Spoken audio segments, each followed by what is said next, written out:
फिर पता नहीं कब झुका धनुष, अरे आवाज लेके आई कानों में।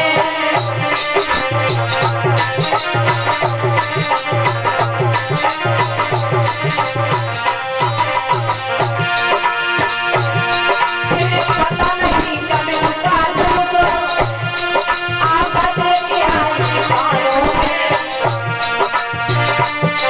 अरे कोई खंड भरे भर गई घोर सुरभनों में।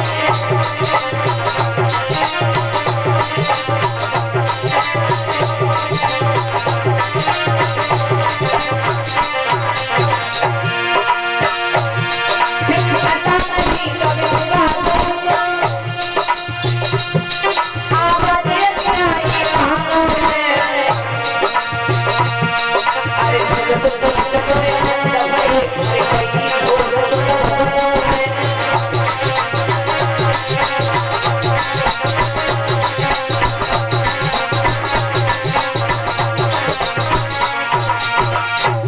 इधर जैसे ही प्रभु राम ने उस धनुष को उठाया, जाते ही जाते थोड़े से उठाने से ही धनुष टूट गया। जैसे ही धनुष टूटा तो सहेलियां कहने लगी हैं, सीता अब क्या है, क्यों खड़ी हो, वरमाला लेके आगे जाओ। प्रभु राम के ही हाथ से धनुष टूट गया है और इधर जितने भी वीर बहादुर बैठे थे सबकी निगाहें नीचे झुक जाती हैं। सोचने लगे हैं, बताओ हम लोगों ने नहीं तोड़ पाया, एक छोटे से बालक ने धनुष को तोड़ दिया। सबकी निगाहें नीचे झुक गई और इधर प्रभु राम खड़े हैं। उधर से सीता वरमाला लेकर के आई। जैसे ही सीता वरमाला लेके आई तो सीता जी की उम्र बहुत कम थी और छोटी थी। सखियां कहने लगी है प्रभु राम से, राम थोड़े से झुक जाओ, सीता बहुत छोटी है, तुम्हारी गर्दन तक नहीं पहुंचेगी। तो शेष अवतारी लक्ष्मण पास में खड़े हो जाते हैं, कहने लगे हैं भैया झुक मत जाना, अगर अब की बार झुक गए तो भाभी के सामने हमेशा झुकना पड़ेगा, ध्यान रखना इस बात का। सखियां कहने हाँ जब तो तब की बात है, समझते के ससुराल में झुक जाए तो बेइज्जती हो जाए। हाँ झुकल लगी पूछो कैसे माला डर जाए, चाहे पन्नों पर है चाहे बैठनों पर है, तो माला डर जाए कैसे हो। अच्छा आज कल कुछ नहीं, शर्म वरम कुछ नहीं। इधर सहेलियां कहने लगी है, सुनो राम तनिक से झुक जाओ। और बोली है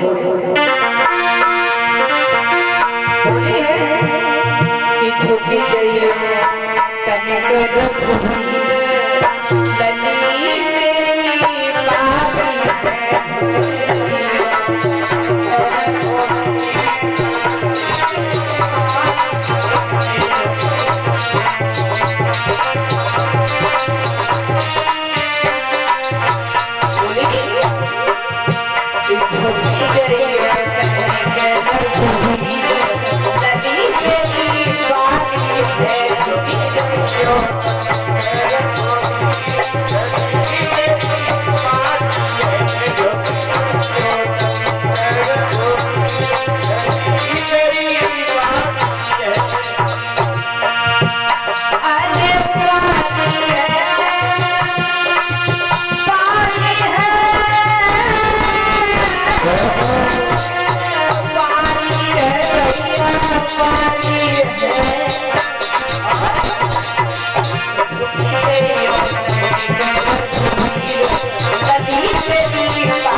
सखियां कहने लगी है, राम तनिक से झुक जाओ, सीता बहुत छोटी है। इधर लक्ष्मण खड़े हो जाते हैं, भैया झुकना नहीं, अगर झुक गए तो बेइज्जती हो जाएगी, समझ लेना।